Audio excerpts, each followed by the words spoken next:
영적 리모델링이라고 하는 제목으로 은혜를 나누고 함께 기도하려고 합니다.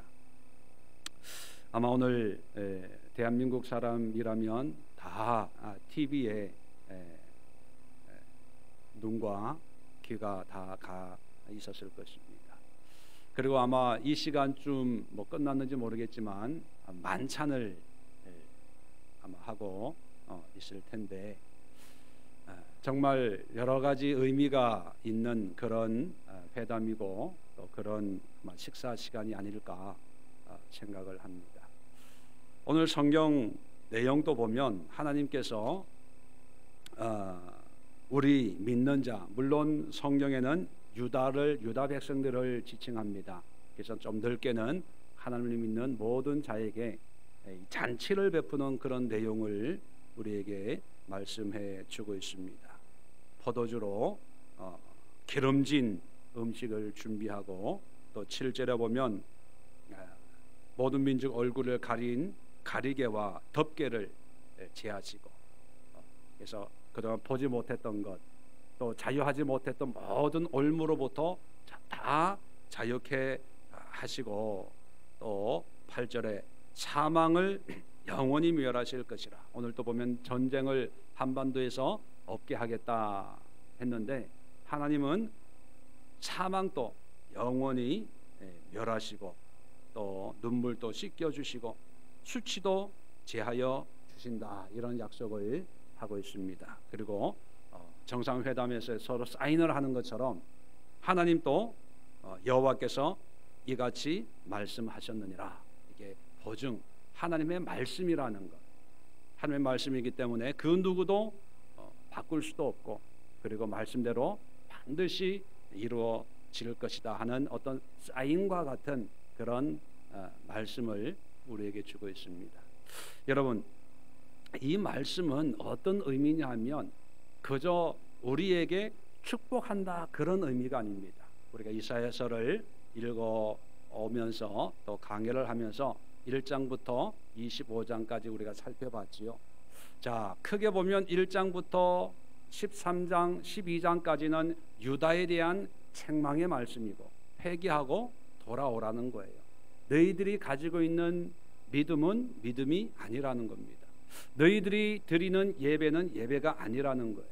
너희들이 가지고 있는 신앙은 내가 원하는 그런 신앙이 아니라는 것을 이야기를 합니다.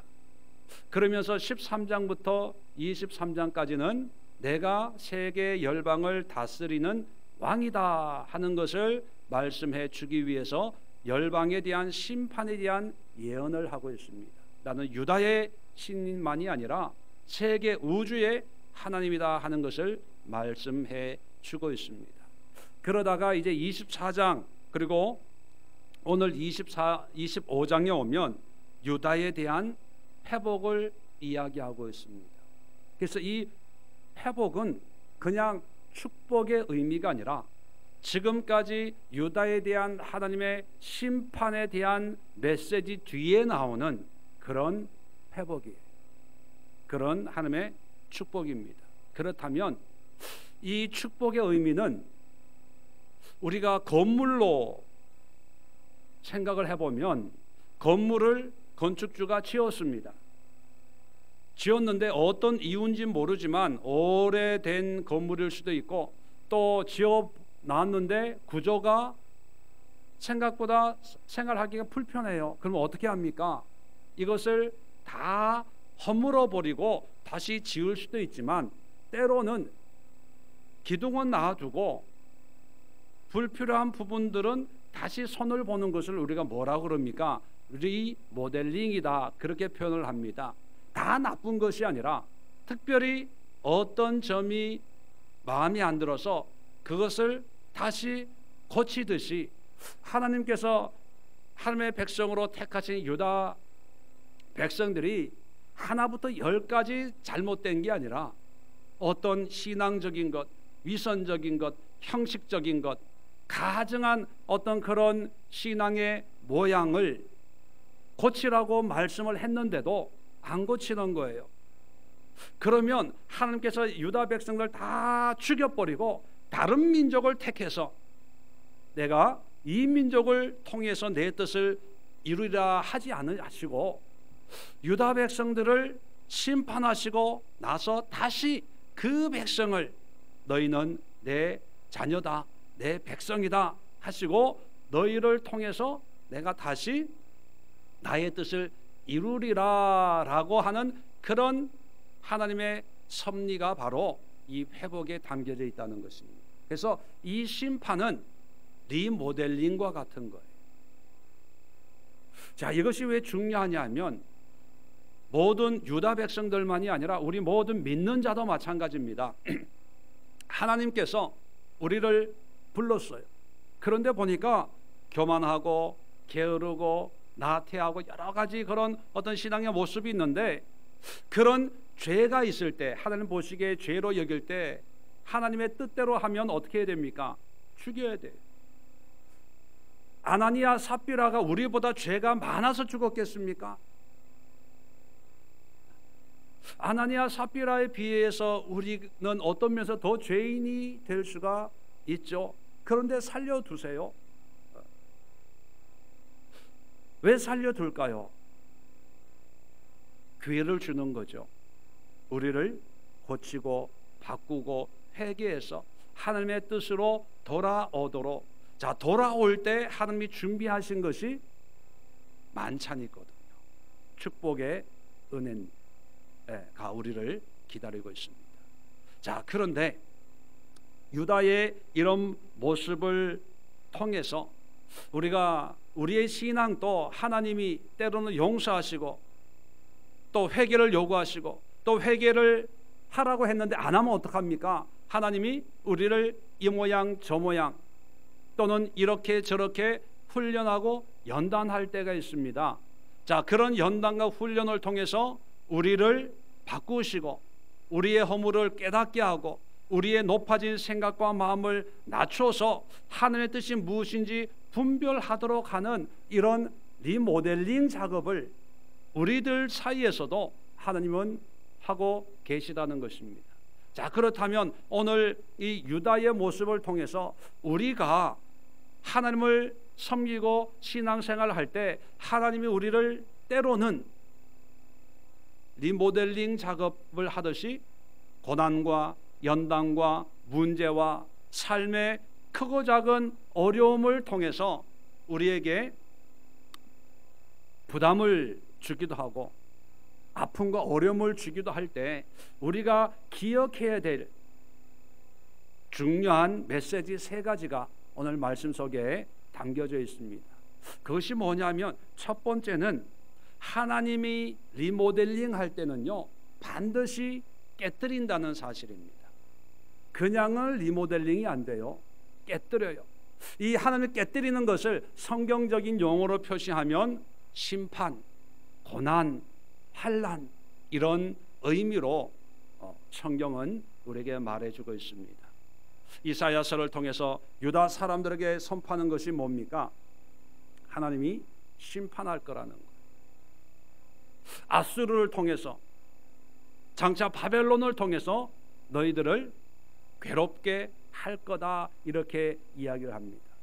자, 그러면 그 고난을 통해서 이스라엘 민족이 영원히 멸망받는 것이 아니라 그 고난을 통해서 그들의 굳은 마음과 생각과 교만을 깨뜨리는 역할을 하도록 하기 위해서 고난을 주는 거예요. 그래서 여러분 이런 말이 있습니다. 여러분 자전거 처음 배울 때 어떻게 배우셨나요? 안 넘어지고 자전거를 배우는 사람은 없어요. 그래서 아마 어릴 때 자전거를 타신 분은 아마 기억이 날 거예요. 자전거 배울 때 무릎이 남아나질 않죠. 무릎이 까져가지고 닦지가 않고 뭐 그런데 넘어짐을 통해서 일어섬을 배우는 거예요.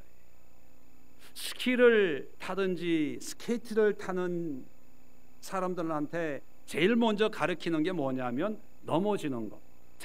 안 다치게 잘 넘어지는 것을 먼저 가르칩니다. 뭐 보드를 타는 사람들도 마찬가지고요.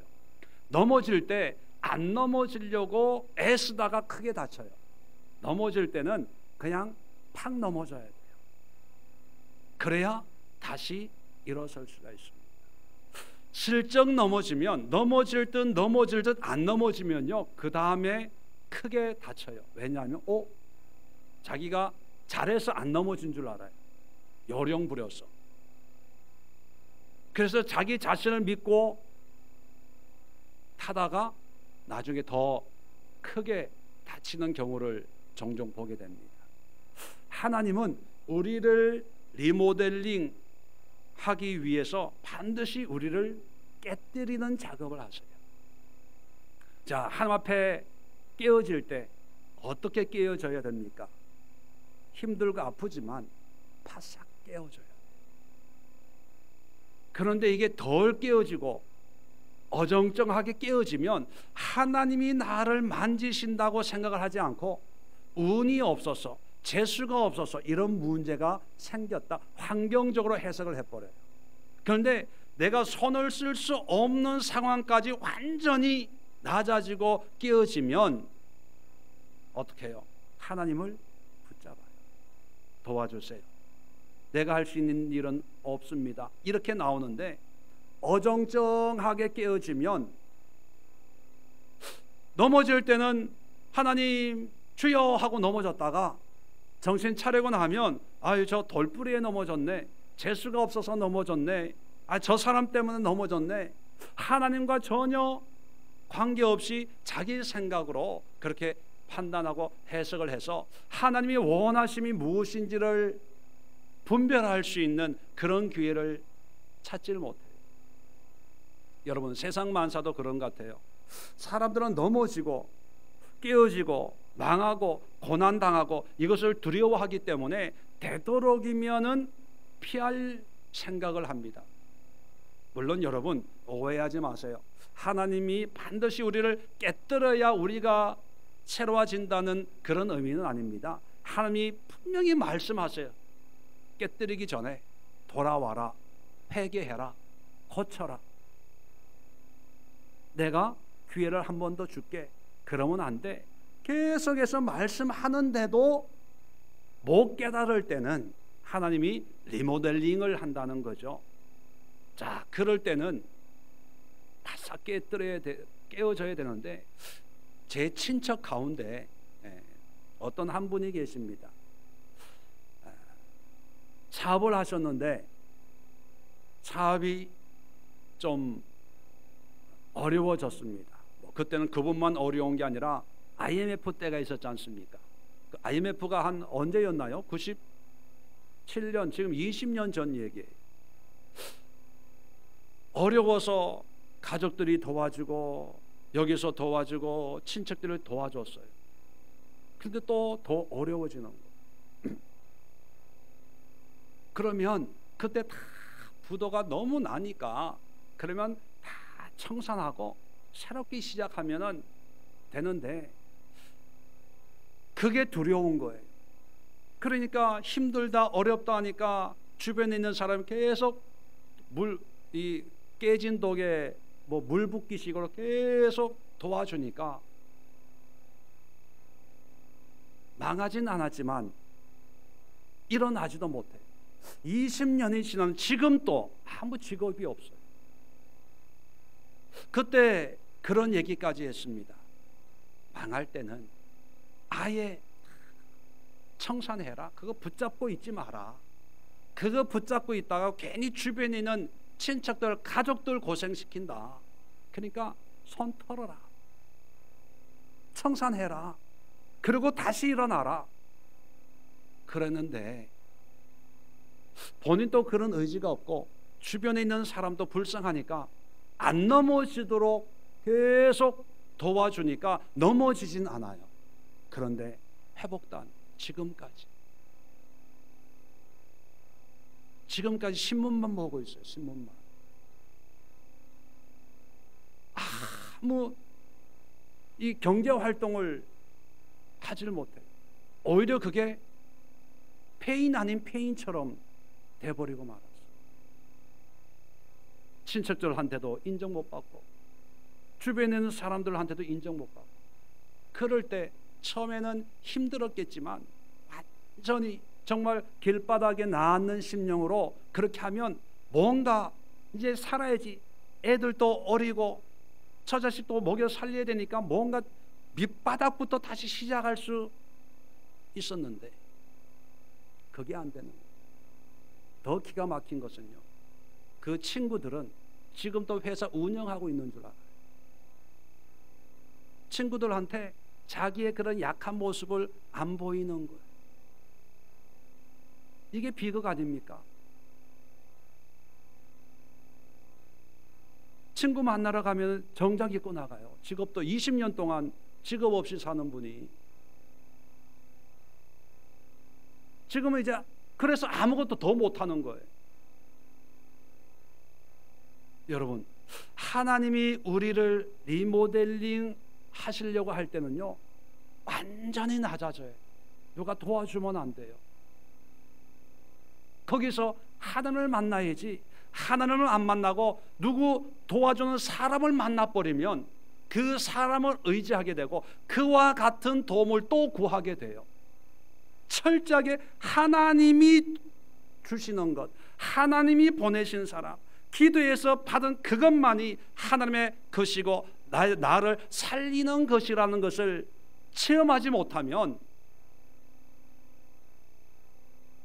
아무 고난이 유익이 없어요.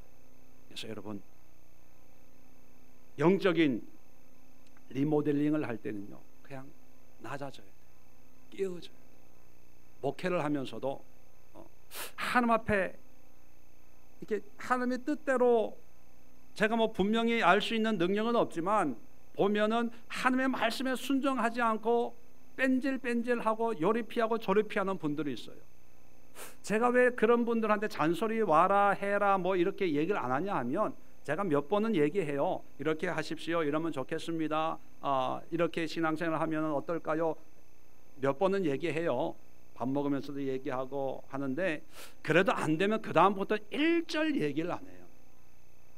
1절 얘기 안 하고 하나님 만지시옵소서. 하나님이 만져서 하나님의 뜻이 무엇인지 본인이 깨닫고 또 성경과 예배와 또 담임 목사를 통해서 하신 말씀의 뜻이 무엇을 의미하는지 본인이 깨닫고 돌아와야지, 사람이 자꾸 뭐 교회 나오세요, 예배 드리세요, 뭐 하세요, 기도하세요 이러면 잔소리가 되고요, 또 관계가 더 힘들어지고 불편해지고, 그래서 몇 번 권면을 하고 안 되면 그냥 내버려 둬요. 저는. 근데 내버려 두는 게 그냥 방치하는 게 아니라 저는 따로 기도하는 게 있어요. 하나님이 만져주세요. 그리고 어떤 일이 터지면 그걸 통해서 깨닫게 하옵소서. 그런데 어떤 분들은요, 제가 기도했으니까 어떤 문제가 생겼다 그러면 저는 내색은 안 하지만 가슴이 철렁해요. 왜? 내 기도가 응답이 됐나? 그런데 그런 일을 당해도요, 본인들은 아직도 모르고 있더라고요. 그래서 하나님, 더 낮아져야 되겠습니다. 더 고난을 통해서 하나님이 살아계심을 저들이 깨달아야 되겠습니다. 그렇게 기도하고 말아요. 그냥. 왜요? 고난이 내게 유익이라 이로 말미암아 내가 주의 율례를 배웠다. 이 짧은 한 문장이지만 이 문장 속에는 깊은 영적인 고백이 있고 또 이 문장 속에는요, 그 고난 가운데도 신음하고 고난을 통과하고 또 고난 가운데 몇몇을 눈물 흘리면서 마음을 졸이면서 정말 우리가 다 이해할 수 없는 그런 깊은 삶의 그런 어두움 터널을 통과한 그런 고백이거든요.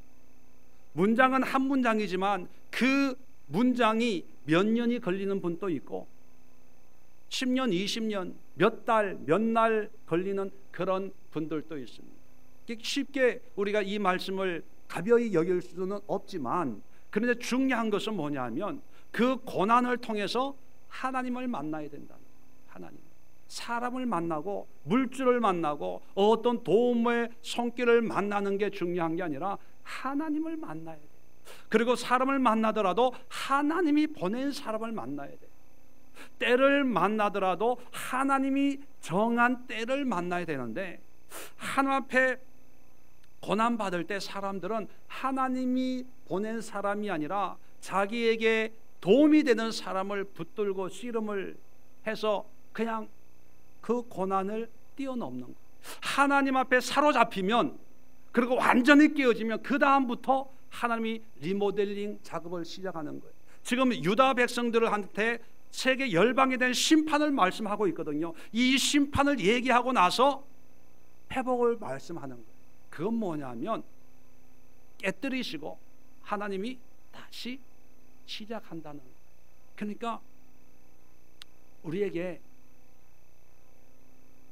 믿음 안에 있다면, 기도 가운데 있다면, 말씀과 예배 가운데 있다면, 우리 앞에 있는 고난, 우리가 겪어야 될 어떤 난관도 결코 두려워하지 마세요.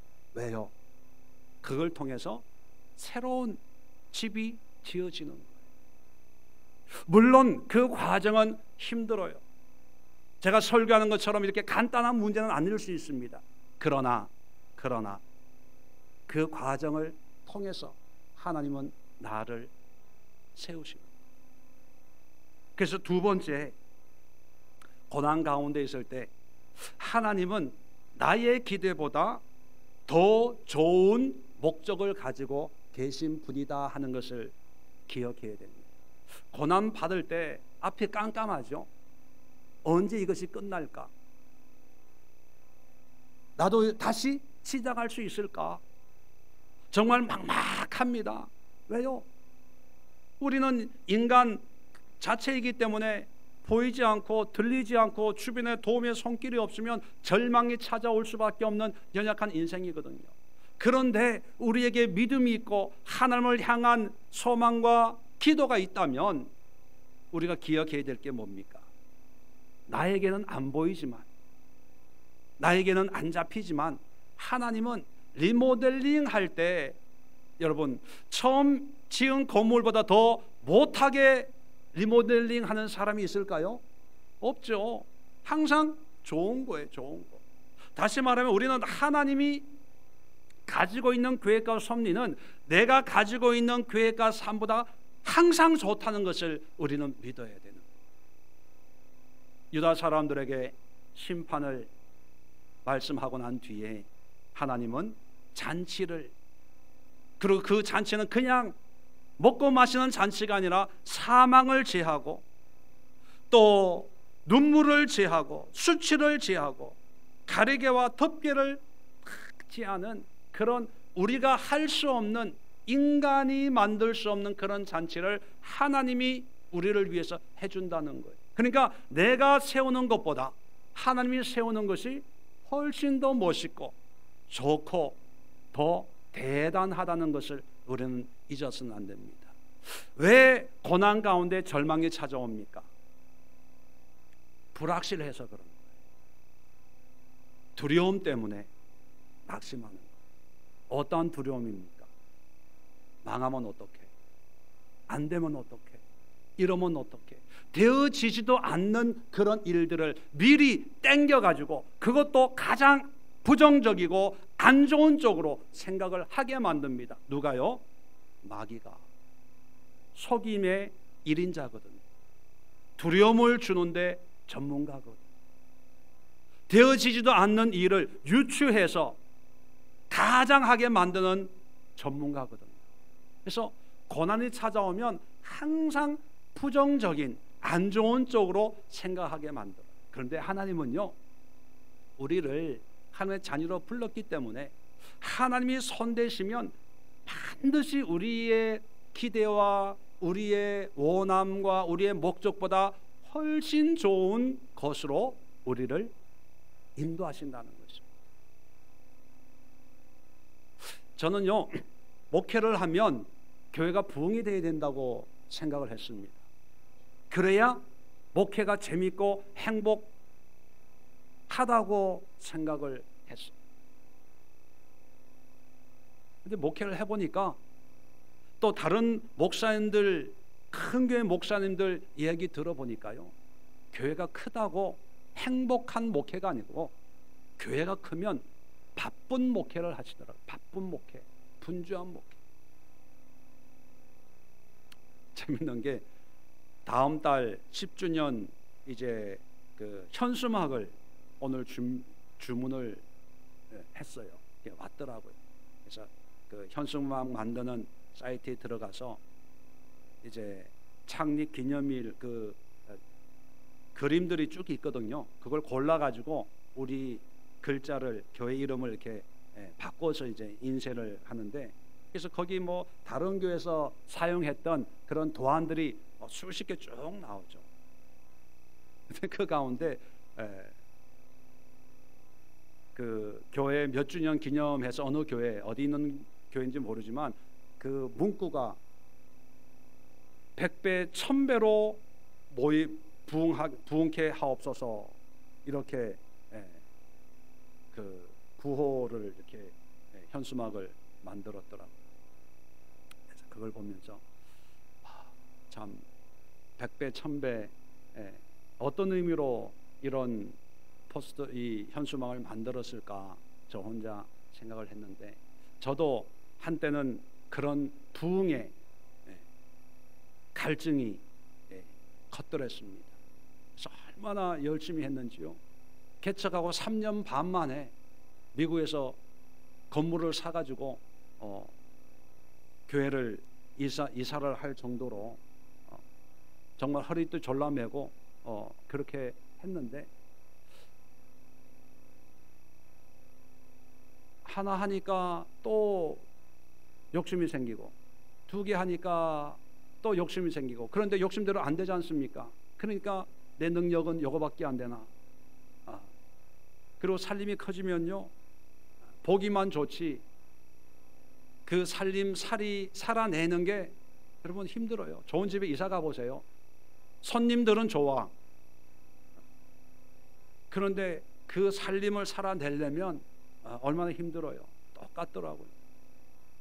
그런데 하나님의 뜻을 깨닫고 보니까 이게 세상이 달라지고 목회가 달라지고 성도를 보는 게 달라지고 뭐 이게 달라지는 거예요. 그래서 이런 게 하나님의 마음이구나, 또 이런 게 목회구나, 이것이 기쁨이고 소망이고 한 분 한 분의 심령이 변화되고 달라지는 걸 보면서 또 소망을 갖고, 또 반대로 변화되지 않는 굳은 마음들을 보면서 가슴을 치면서 아파하고, 그런 걸 보면서 이게 목자의 심령이고 하나님 아버지의 마음이고 뭐 이런 걸 느끼고 깨달아 가니까 이 목회라는 게 참 의미가 있구나, 그런 걸 느낍니다. 여러분, 고난 그 자체가 좋은 사람은 없어요. 고난이 왜 좋습니까? 고난은 힘든 거예요. 아픈 거예요. 가난이 뭐가 좋아요? 가난은 구차예요. 구차해. 뭐 우리는 그 정도 가난이 아니지만 형편이 넉넉하지 않으니까요, 설교 준비해도 이면지 골라가지고요, 이면지 있는데도 이게 그 쓰레기통에 가는 거 보면 마음이 아파. 저거 쓸 수 있는 건데. 그리고 이 악보나 뭐 이런 거 이렇게 구겨서 이렇게 놓는 그런 거 보면 아까워요. 왜 구겨, 이걸 뒤에 깨끗하면 쓰면 되는데. 뭐 가난하니까 그런 거예요. 그런데 뭐냐면 가난 자체가 좋은 게 아니고요, 고난 자체가 좋은 게 아니라 이런 고난 가운데서도 믿음으로 행하면 하나님이 주시는 은혜가 더 크다는 걸 알기 때문에 이 길을 가는 거예요. 여러분, 사람들이 안 가는 길을 가는 게 좋아서 그래요? 그 길이 좋아서 가는 게 아니라 그 길이 하나님의 뜻이니까 가는 거예요. 왜 하나님의 뜻으로 갑니까? 그 길 끝에 누가 계시기 때문에. 그런 찬송가가 있잖아요. 그 길 끝에 주님을 볼 수 있기 때문에. 주님이 계시다는 것은요, 하나님이 계획하신 그 뜻이 거기에 있기 때문에 그것이 우리의 삶의 의미고 신앙의 목적이기 때문에 그 길을 가는 거예요. 좁은 문, 그것이 좋아서 가는 사람 없어요. 좁은 길 좋아서 가는 사람이 없습니다.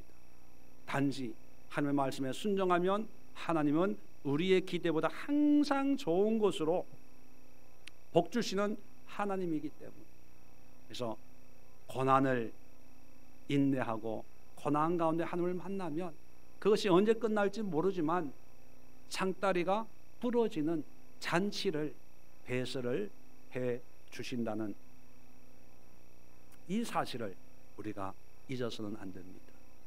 그리고 세 번째는 뭐냐면, 하나님은 영광을 받기를 원하는데 어떻게 영광을 받기를 원하시냐? 성도가 영광됨으로 하나님이 영광 받는 분이에요. 이게 무슨 뜻이냐면, 자, 부모의 기쁨은 뭡니까? 자식이 잘 되는 게 부모의 기쁨이에요. 마찬가지입니다. 하나님의 기쁨, 하나님의 영광은 하나님이 영광되어서 하나님의 영광을 받는 게 절대로 아니에요.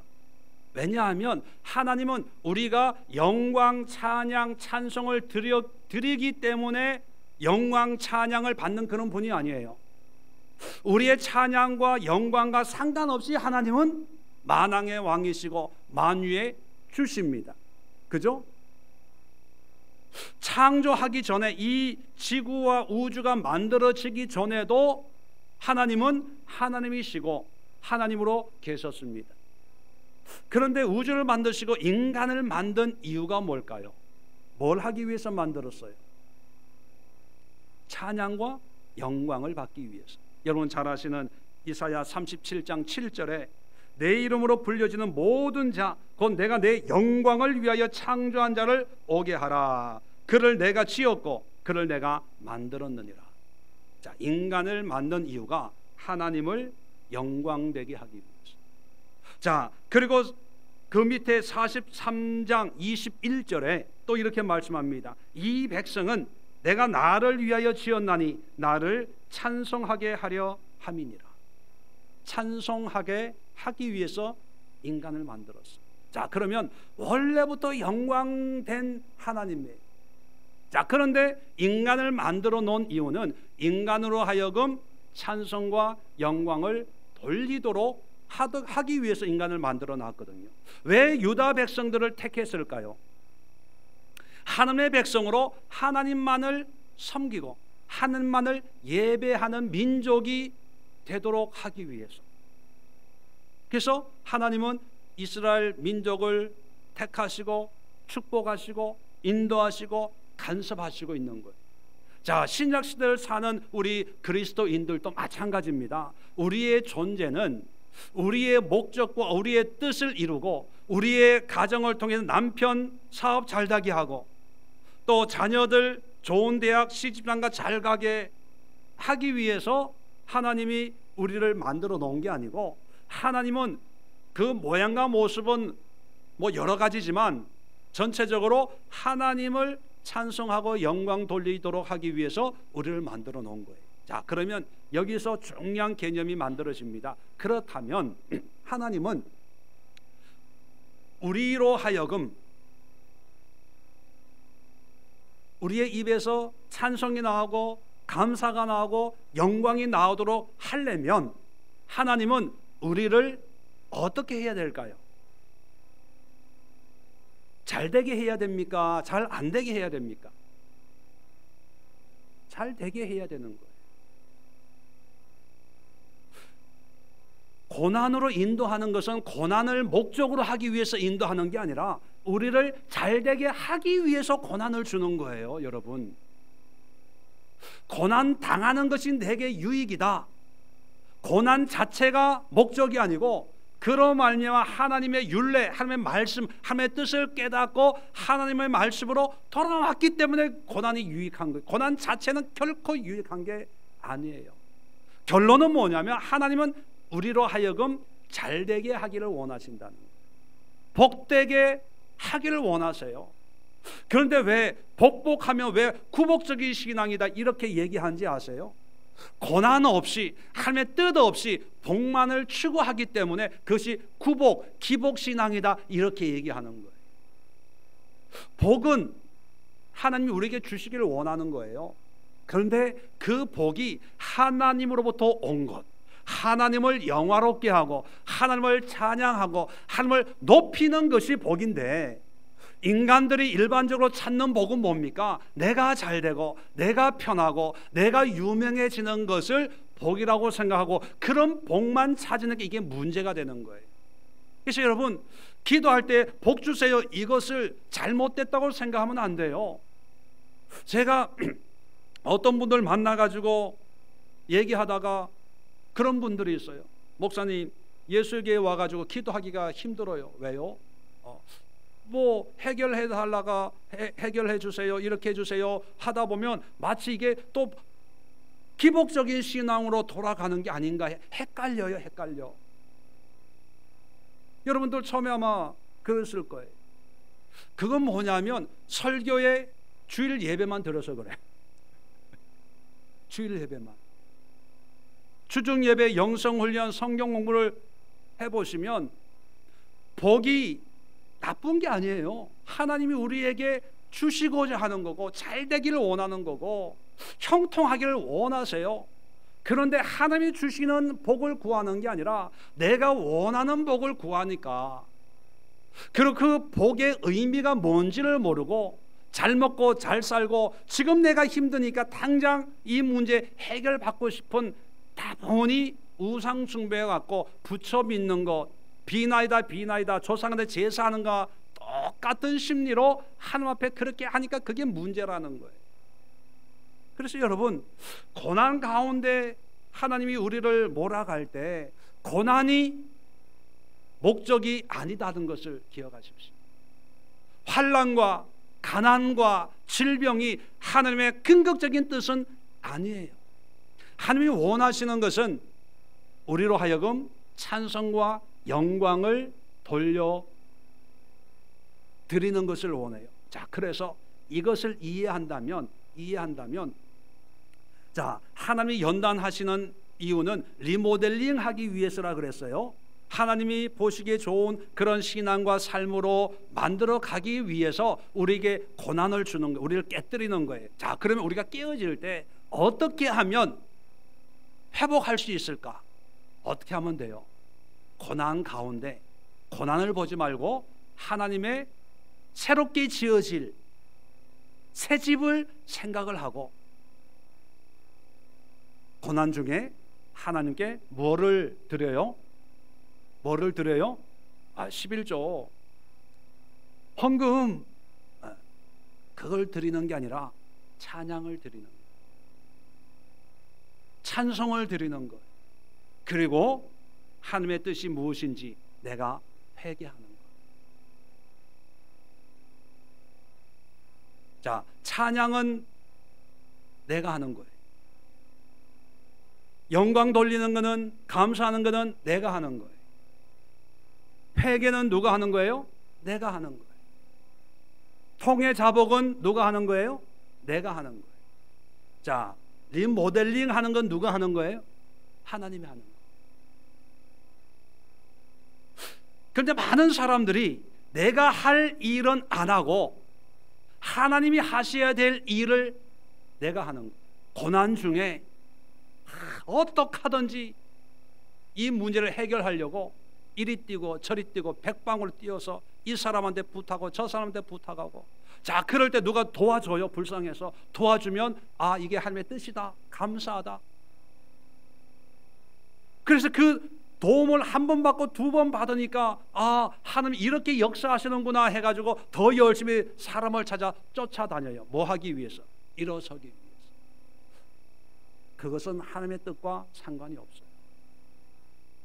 우리 그리스도인들은요, 고난 중에 있을 때 하나님이 하실 일, 내가 할 일을 업무 분담을 해야 돼요. 업무 분담을. 그래서 내가 할 일을 하면 돼요. 자, 그럴 때 그렇게 가난과 고난을 통과하고 있는 사람에게 내가 함부로 도와주면 될까요, 안 될까요? 그럴 때는 도와주면 합니다. 참 이게 분별하기가 그게 쉽지는 않습니다. 아까 제 친척 얘기했잖아요. 도와주는 거. 그러니까 그 도움만 구하는 거예요. 나중에는 왜 안 도와주냐는 거예요. 오히려 관계가 다 끊어져요. 연락도 안 해요. 오지도 않고 가지도 않고. 그러면서 지금까지 다 도와줬거든요. 땅도 뭐 해가지고 다 경매로 다 넘어가 선산도. 그런데 고맙다 얘기할까요 안 할까요? 고맙다 얘기 안 해요.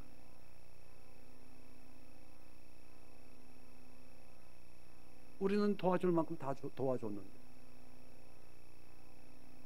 뭐 고맙다 얘기 들으려고 한 건 아니지만 그걸 제가 멀리서 보면서 하나님의 말씀이 진리구나. 물에 빠진 사람도 허우적거릴 땐 절대로 안 건져줘요. 꼬르락 꼬르락 힘 빠져가지고 물에 들어갈 때 그때 건져요. 왜냐하면 허우적거릴 때 잡히면요 뭐 장정 못지않는 힘을 쓴답니다. 그게 같이 죽는 거예요. 그래서 결론을 말씀드립니다. 하나님은 우리를 리모델링 하십니다. 그런데 이 리모델링은 어떤 사람에게 하냐? 하나님을 안 믿는 사람이 아니라 믿지만 그 믿음이 하나님 보시기에 잘못됐을 때 반드시 경고를 줍니다. 회개의 기회를 줘요. 근데 그 회개의 기회를 놓쳤을 때 하나님은 영원히 버리지 않고 그 영혼을 사랑하기 때문에 하나님이 리모델링하기 위해서 고난과 연단을 주죠. 자, 그 고난과 연단을 통해서 하나님이 원하신 것은 딱 하나예요. 내가 너에 대한 계획이 있다는 거예요. 내가 너를 사랑한다는 거예요. 너의 가지고 있는 생각보다 내 생각이 더 좋고 아름답다는 거예요. 자, 그렇기 때문에 이 연단을 통해서 하나님이 원하시는 것은 간단합니다. 우리가 낮아지는 거예요. 낮아지는 이유는 뭡니까? 하나님의 뜻을 깨닫고 돌이켜서 회개해서 하나님을 영화롭게 하고 하나님을 찬양하고 하나님께 감사하는, 그래서 하나님만이 나의 인생의 가장 의미 있는 분이라는 것을 내가 처절히 깨닫도록 하는 그 목적이에요. 그 목적. 그렇다면 그 목적을 우리가 빨리 달성을 하면 하나님이 빨리 세워주시고, 결론적으로 이사야서를 보면 이사야 선지자가 히스기야 왕 시대에 이 말씀을 선포했잖아요. 그런데 이 사람들은 돌아오질 않았어요. 회개하지를 않았다는 거예요. 결국은 100여 년 뒤에 바벨론에 의해서 70년 동안 포로로 끌려갑니다. 70년 뒤에 다시 바벨론에서 포로에서 자유케 해서 성전을 세우고 하나님의 백성의 예배를 받으세요. 자, 그런데도 이스라엘 민족이 하나님의 뜻을 깨닫지를 못하는 거예요. 그러니까 지금부터 2000년 전에 하나님이 직접 이 땅에 오셔서 최종 말씀을 합니다. 깨달아요? 못 깨달아요? 못 깨달아요. 자, 70년 동안은 포로로 끌려 가도 깨닫지 못하니까 하나님이 직접 오셔서 말씀했는데도 깨닫지 못해요. 자, 그래서 AD 70년 로마 디도 장군에 의해서 멸망된 후로, 물론 지금은 이스라엘이라고 하는 그 나라가 세워졌지만, 여러분 구약을 잘 보세요. 구약에 유다의 멸망과 유다의 패망의 유다의 회복의 기준이 뭔지 아세요? 몇 년도에 유다가 바벨론에 멸망하고 몇 년도에 유다가 예루살렘의 나라를 다시 회복하고, 그 기준이 뭔지 아세요? 성전이 무너진 해, 성전이 재건된 해, 이걸 기준으로 해서 70년이에요. 70년. 다시 말하면 이스라엘이라고 한 그 나라의 건국과 멸망의 기준은 성전이 세워졌냐, 성전이 망했냐, 무너졌냐, 이 기준이라는 거예요. 자, 그렇다면 지금 국가적인 이스라엘은 있어요. 그런데 영적인 하나님이 원하시는 이스라엘은 세워졌나요? 안 세워졌나요? 안 세워졌어요. 안 세워졌어요. AD 70년에 로마 디도 장군에 의해서 무너진 그 예루살렘 성전이 지금 동쪽 벽만, 통곡의 벽이라고, 그 성전 일부 벽만 몇 돌이 남아가지고 있지요. 아직 안 세워진 거예요. 그러니까 국가적인 이스라엘은 있지만 영적인 성경에서 얘기하는 하나님의 나라 이스라엘은 아직도 안 세워지고 고난 가운데 있다는 거예요. 그 이유는 뭘까요? 하나님을 예배하고 영광 돌리고 하나님의 말씀으로 돌아오지 않았기 때문에. 그래서 이걸 깨닫고 로마서 9장 이하에 보면 유대인이었던 바울은 자기 민족을 위해서 간절히 기도해 예수 그리스도로 돌아올 수 있도록. 그래서 우리는 믿죠. 유대인들이 예수님을 영접하고 그 예수님에게 영광과 찬양을 올려드릴 때, 그럴 때 영적인 이스라엘이 회복이 된다, 이렇게 믿는 분들도 있습니다. 그만큼 이게 중요한 거.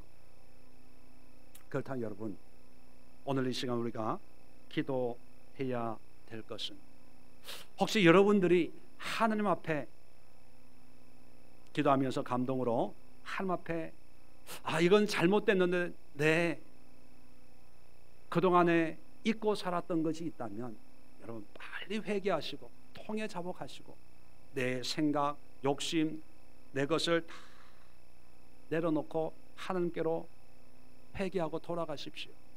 그리고 어떤 분들 가운데 내가 고난과 연단과 고통 가운데 있다면 두 가지를 기억하시면서 기도했으면 좋겠어요.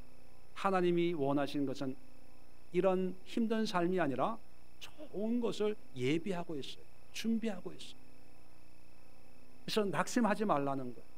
하나님의 크고 놀라운 것을 바라보면서 우리가 해야 될 건 뭡니까? 두 번째, 찬송과 영광과 감사와 하나님의 뜻으로 주어진 고난의 터널을 통과하면 그 나머지는 하나님의 때에 우리의 환경에 개입하시고 간섭하신다는 것이죠. 오늘 세 가지 기도 제목. 첫 번째, 나를 깨뜨리소서. 그 깨어짐을 통해서 회개의 은혜를 부어주옵소서.